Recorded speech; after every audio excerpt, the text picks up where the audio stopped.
Want to watch football without the restrictions of blackouts or cable? Check out expressvpn.com to help you get access to all the live games. Sign up today using the link in the description to get 3 free months. Yo, what up, brothers? It's the director. Chargers fans, well, today's the day. Everybody says do not ever underestimate any opponent in the NFL. These are all professional football players, and the Chargers this Sunday will be facing up against the Houston Texans. It's going to be really, really hard not to look at this through the lens of, my goodness, dude, the Texans have just been so bad for the past couple of seasons, and this season in particular, after losing Deshaun Watson with that whole controversy, the whole team has been collapsing, and on top of that, huge list of inactives in this game. Like, holy cow, it was a mess to sort out. But we're going to go over everything you guys need to know in this game. Do the Chargers need to go in with a certain mindset? I still think they do. This could definitely turn into a trap game if we're not careful, because the Chargers as well are victim to the huge list of inactives due to COVID in this video. So before we do get started, guys, quick question for you guys in the comments, one that I actually ran into on Twitter, which is kind of fun. Chargers Talk Now, at Chargers Talk Now, posted this earlier today. He says, who would you bring back to help us in the playoffs? I love the little Doctor Strange thing going on here. Who do you guys think? Who do you guys think? If I had to choose one, me, myself, because this is a really fun question, with what the Chargers need right now, I'll give you guys my answer at the end of the video. All right, guys. Before we do get started, guys, also, one of your last reminders for this giveaway, we are giving away a signed Justin Herbert jersey to one of my lucky subscribers. We are pulling the winner for this tomorrow night. It's coming up, dudes. This is one of the hottest items I think I've ever given away. If you want a shot at it, make sure you are subscribed and hit up the link in the description. Follow the instructions there. Super simple. Good luck to everybody. And of course, we do take care of our crew members on this channel as well. We got a signed Keenan Allen helmet for one of my channel members. All you got to do for this is be a member of my crew, and that is it. Good luck to everybody, and Merry freaking Christmas. And with that, let's get into this one. Before we do, hit us up with a like and sub if you do enjoy this content. The small amount of time you guys take to hit the like, sub, and bell notification helps me out a lot. I got my eyes fixed on 50K, man. That's the director's 2021 or 2022 New Year's resolution. With that, let's get into this one. Lights, camera, action.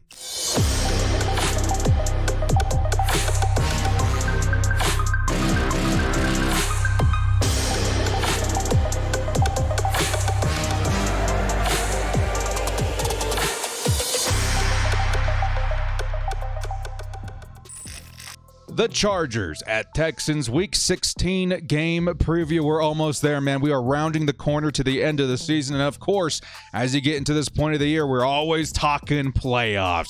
So we're going to start things off in this video with our playoff outlook. How are the Chargers doing? How are we looking?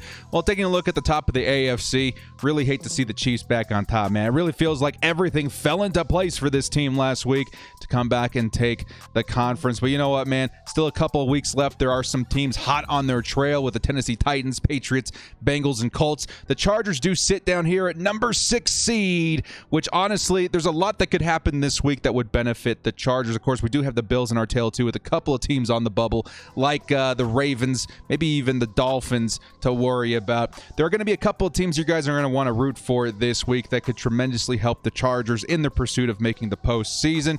You're going to want to root for Green Bay over Cleveland, Arizona over Indianapolis, New England over Buffalo, over Buffalo, and Baltimore over the Cincinnati Bengals. Those games would benefit the Chargers, any of which, if become wins, could help the Chargers. And we'll have to wait and see how things go if the Chargers can pull a win out of their hat versus the Texans this week. So here comes the messy part of this video, man. The messy part that we had to sort out even before recording. The Chargers and Texans, lots and lots of players on the injury report. I should say on the COVID reserve list. Let's talk about the injury report first. Who is banged up outside of the COVID list? We should have Alohi Gilman back, who's been in full practice. Derwin James, the last I heard, game time decision, but he is trending towards playing. Honestly, maybe get him involved early in the game. If the Chargers can grab an early lead, put him on the bench, man. Keep him fresh for next week. Linval Joseph should be back. Donald Parham will not be returning. You guys will see here he is out. Of course, that scary concussion from last week. Definitely want to make sure he gets some rest in there. Then Asante Samuel Jr. has finally cleared concussion protocol. Of course, he did have back-to-back concussions. Great to have him back. Perhaps the Chargers' best corner on this team. Next up, the Houston Texans. Not only do they have a concoction of players on the COVID list, but they do have a lot of injuries to watch out for in this one, too. David Johnson will probably be out this game, the last I heard. Chris Conley on the injury report with a knee, but he is in full practice. I think the only guy that has been confirmed out is, of course, Deshaun Watson, who we already knew wasn't going to play this game anyway. So we need to sort some stuff out, guys, before we even start talking about this game. This game was messy even before you guys hit play, okay? There's a lot of stuff going on as far as COVID on both sides for the Chargers and Texans in this one. Let's get started, kind of show off what's going to be going on in this game as far as the COVID situation. Corey Linsley, the Chargers starting center, is out. That's a big one, guys. I know it's not getting talked about quite as much as some other players like Joey Bosa, which we'll cover in a second, but Corey Linsley has been the heart and soul of this revamped offensive line. He made the Pro Bowl. Everybody around him has been elevated as far as their play. It's going to be hard missing him in this game. Of course, we do have backup Scott Quessenberry, who is a quality center backup, so he should be fine, but his presence is going to be missed as far as Corey Linsley. Tevon Campbell, Hall, Marshall, all these guys are gone. The defensive backcourt is depleted as far as depth, so we really got to hope and pray that the Chargers starters can stay in this game, stay healthy into next week. Justin Jones, a late add to the COVID list as well. Defensive lineman, of course, he's a big presence on this line, but he should have a quality backup behind him in Covington, Fayoko, and I forget the last one, but quality backups for the Chargers on the defensive line. Joey Bosa, perhaps the biggest name on this week's COVID list on the defensive side. He is going to be one of those guys we really wish we had in this game because there's such a huge opportunity for the Chargers to rack up some serious stats defensively. However, the Chargers are in a good situation as far as the Chargers' backup pass rushers, and we'll talk about that in a second. But I would say his immediate backup in this game, with Chris Rumpf being gone as well, might see a lot of Nwosu, Jerry Tillery, and even Kenneth Murray at edge, which we'll talk about in just a second. Austin Eckler is also out on this game as well. All I'm going to say before we get into the mashed potatoes and gravy of it, man, is I hope you guys have Justin Jackson on your bench ready to go if you play fantasy football, because he's going to have a huge day. Austin Eckler's certainly going to be missed, but I think Justin Jackson versus this particular team is going to put up some crazy good stats. Jalen Guyton, Andre Roberts also out. Guyton will be missed. Andre Roberts, I think we're going to understand the value that he brings to this team this week with his absence. He's been phenomenal in the return game. Hopefully the Chargers got someone in there to step up that can handle the job there too. The Texans. You guys want to see a tragic story outside the Texans' actual season, which has been a dumpster fire. I hate to say it, man. Texans got a long way to go as far as rebuilding this team from the ground up. Another tragic story is their COVID list for this week. Holy cow, man. It's like half their roster. It's absolutely insane. I'll just point out a couple of them, man. And honestly, a lot of these guys you may have never heard of anyway, because the Texans are in a really bad way. I did sort it by position so you can see how depleted they are at specific positions. They got, 5 defensive backs out. I know Terrence Mitchell was one of their starters. Lonnie Johnson, Terrence Brooks, A.J. Moore, Eric Murray. I think the only guy they got back there right now is Desmond King, who should be pretty good in this game, but at the same time, they are depleted everywhere else. Malik Collins is gone. The ex-Cowboy will not be playing. Greenard, who's actually been having a pretty stellar season too, he will not be playing. Jenkins, Johnson, Lopez, Martin, Rivers, that entire defensive front is absolutely decimated in this week. Their kicker, Kami Fairbairn, will not be in the game. Who knows who's going to be kicking, field goals and extra points for them.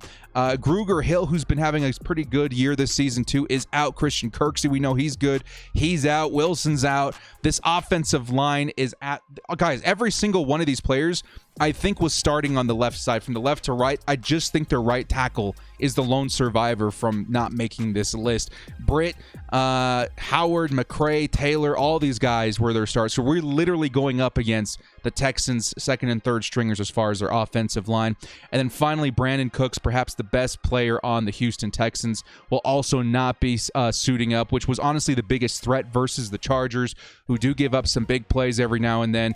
Brandon Cooks is out. It is a messy, messy week when it comes to the COVID list, man. So hopefully all these guys recover quickly. Hopefully they're not in too much discomfort. Same thing can be said for the Chargers, of course, but a lot of names for the Houston Texans this week. All right, man.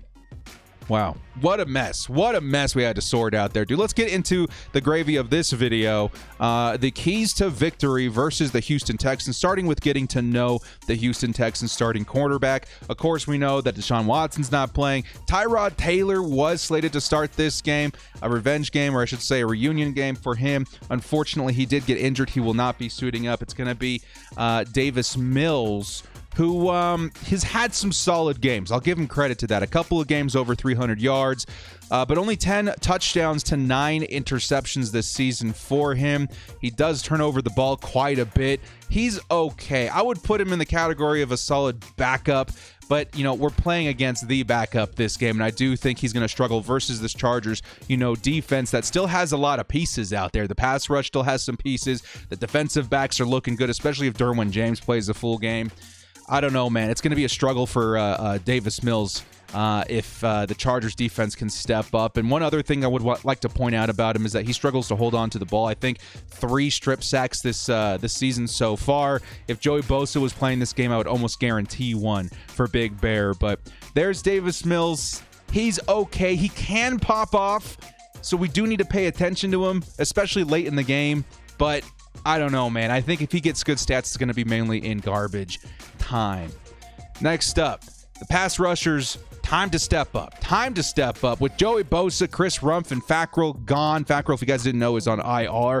We are very thin at pass rusher. Uchenna Nwosu should have a big day. Again, we're going up against an offensive line that's decimated. We'll talk about that more in a second. Jerry Tillery, Kenneth Murray. These guys should see a lot of work. And I'm more interested to see how Kenneth Murray does in this game. He has had a couple of chances versus some weak offensive lines versus the Giants. He didn't really do much. This game, with the injuries and with the depth looking the way it does, I think we're going to see a lot of Kenneth Murray playing edge this game. And again, versus a second and third stringer, built and taped together offensive line of the Houston Texans, I'm hoping that Murray can make an impact. Because again, this is kind of spelling out to what can Murray do for this team going forward. If he struggles putting up any sort of pressure or making any sort of impact from the edge position versus this particular team in this particular situation, I worry a little bit about his future impact with the team, maybe growing into that position. Certainly he will have time to develop and get better as an edge rusher, but this is going to be a big game to see. Does he have the stuff? Does he have the right stuff to play edge for the Chargers going forward? Okay? Now, speaking of Murray's opportunity, a line in shambles. Again, we've covered this pretty extensively so far, but they're literally down to their practice squad players.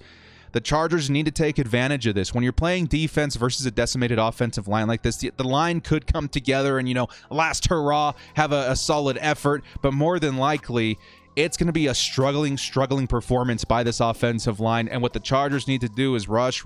Again, get Murray as involved as possible. Jerry Tillery, Uchenna Nwosu, those guys should have a pretty solid day rushing the quarterback, but don't let up, right? Don't let Davis Mills get comfortable at any point in the game. If you've got the sort of advantage, you're going to want to flex it as much as possible. And right now, again, I hate to say it, I hate to kick a guy while he's down, but this line is just not looking good this game. So Chargers definitely take a look at that as an advantage going into this one and place as much pressure as you can on that line as possible. Next up, a revamped cornerback group. Asante Samuel is back. This is a big deal, Chargers fans. I know we haven't had too much exposure to Asante Samuel on the team so far. He is a rookie. He has been playing hurt a lot this season. But my God, when he is on the field, he picked off Patrick Mahomes. He was out causing turnovers, excellent coverage, great speed. He is the best cornerback on this team right now, and to have him back for this game is significant. I think more so, it's more significant that he is back for the future games post the Texans. So make sure he stays healthy. Make sure he has an impact on the game. Get back into, we'll say, game shape, right? Get some snaps in this game, then maybe bring in somebody else if we have to. Mike Davis and Chris Harris Jr. have been playing very well in the later half of the season as well. So this is the first time in a while that we're seeing a fully healthy group at DB in a long time. So let's get Asante Samuel another pick. Let's get him into game shape. Let's get everybody back as far as, gelling and getting some chemistry together, because we're going to need that chemistry next week versus the Denver Broncos. Next up, judge me by my size, do you? Well, I don't know what else to cover, guys. I honestly don't know what the biggest threat is as far as the Houston Texans offense. And I think, honestly, it might come down to Rex Burkhead, who will be the next man up at running back with David Johnson out, maybe out in this game. And Rex Burkhead has been okay. You guys know him as the ex-New England Patriot. He's been okay. He can be efficient through the air as well as on the ground, but he hasn't really scored touchdowns this season. I think one on the season.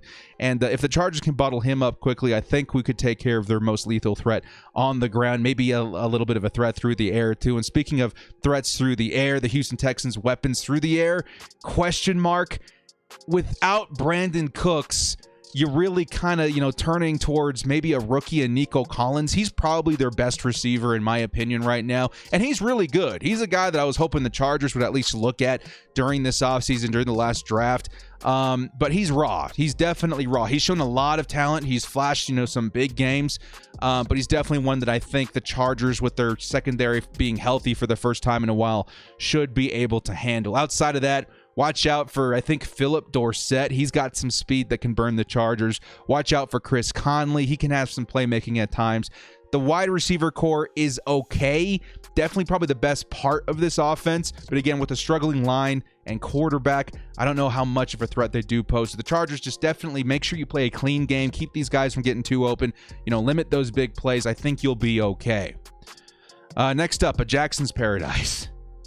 Okay, if you play fantasy football, please pay attention to this one, okay? If you're in the semifinals right now, if you're looking into the playoffs and you're like, oh man, I got a big opponent this week, maybe you had George Kittle like me who didn't put up a lot of points, go pick up Justin Jackson if he's available, man. With Austin Eckler out, we're likely going to see a ton of Justin Jackson on Sunday. Also, keep in mind that the Houston Texans defensive line, their starting DTs, they're out. So the Chargers, they got some pretty good people still in the middle of that line, especially with the backup in Scott Quessenberry, who's pretty good. We're going to see a lot of Justin Jackson, honestly, with some quality plays. And the only big thing that worries me about starting Justin Jackson is injury, which could definitely happen. But given his opportunity and possible volume this game, he should have a stellar fantasy performance and impact on this game. Honestly, I am actually starting Justin Jackson in fantasy in the semifinals in a couple of my leagues, because I just think a blowout, which is possible in this game, would be big for Justin Jackson. They're going to want to keep this team healthy, so they're probably going to bring in Jackson more often than not to carry the ball, keep the ground game going in the second half and the later part of the game. Honestly, it could be a big day for this man. You could definitely see some Joshua Kelly, some Larry Roundtree mixed in there as well, especially if the Chargers run away with a big lead. But I do think Jackson's going to be a heavily featured player in this game, one that should put up some serious fantasy points this week, okay? And then next up, we got Chargers should be an offensive powerhouse. They definitely should. Listen, we still have Keenan Allen. We got Mike Williams. We got Josh Palmer. The Chargers offense, as far as the passing attack, should be as lethal as ever. The Texans got Desmond King out there. Maybe King wants to show off for his former team, but at the same time, man, it's a tall order versus, players like Mike Williams and Keenan Allen. Keenan wins those. He'll probably be put on Keenan Allen most of that game, and Keenan can definitely take Desmond King. I still think Desmond King's a great player, one I wish the Chargers never released, but at the same time, he's up against a brick wall here, man. The Chargers still have some very talented players out there on offense that'll be really tough for the Houston Texans to bottle up. And let's see. Expect the Chargers to grab an early lead, then heavily feature Justin Jackson. That's right. And then lastly, Justin Herbert should shine in this game. Houston's pass rush is very thinned out. Herbert still has his weapons through the air, so I think it's our job just to protect him, make sure he stands up, stays standing up. His health could not be more vital than at this time of the year right now with where the Chargers are in their record. So honestly, and I hate counting my chickens before they hatch because maybe the Houston Texans do keep up, but in the event that the Chargers start gaining a huge lead, keep piling on the points, right? Just keep adding to that lead, because what you're trying to buy in this game is an opportunity to let Justin Herbert grab a slice of bench, right? Make sure you get that lead, and then let's keep Justin Herbert fresh for next week, okay? So lastly, the last thing I can say is play a clean and efficient game, Chargers. Limit the penalties, right? Don't turn over the ball, and this is actually a stat that the Houston Texans have been decent at in generating turnovers this season. Don't turn over the ball, and keep everybody healthy. That's the biggest thing I can say about this game. Keep everybody healthy, okay? So with that, guys, what is my score prediction for this video? Again, this could turn into a trap game. We have to go in there and take care of business early. Make sure, we don't let any sort of nonsense happen in this one. So long as they can play by that, keep people healthy, and try and grab that early lead. My score prediction for this one is going to be Chargers 30, Texans 18. All right? Bottom line, this is one that the Bolts need to put away quick. Next week, the playoff race is going to start to come down to the wire, right? A healthy and tuned Chargers team should swoop by the Broncos and Raiders. But as we know all too well as Chargers fans, division games can get messy, okay? We need the Chargers to get in and out of this game as quickly as possible to help themselves prepare for the weeks to come, because we're coming into the final stretch, man. So long as they can keep things efficient, this will be a dangerous team in the postseason. All right, guys? So, guys, thank you again. I know mainly the biggest slice of ham on this video, probably the injury report, probably the COVID kind of thing, and getting to know how the Houston Texans are operating given all of those inactives. Outside of that, this is definitely one that I think the Chargers should be able to handle. Definitely think they put up a lot of points. I think they need to put up a lot of points very quickly so they can sit their starters and get ready for the Broncos next week. Well, guys, thank you so much for joining me. This has been The Director. You guys want to know my answer to the question at the top of the video? If I could go back in time and grab one player to help the Chargers in the postseason, I think with the given needs of the team right now, I think it would be Junior Seau. Between him, LaDainian Tomlinson, and Crow. But you guys let me know what the answer is to that question in the comment section below for you. Well, guys, thank you so much for joining me. This has been The Director. If you like this content, hit us up with a like and sub on your way out. Good luck to the Chargers. Everybody stay healthy. We're all here praying for you. We'll see you next time. And as always, bolt up and stay frosty. Let's take care of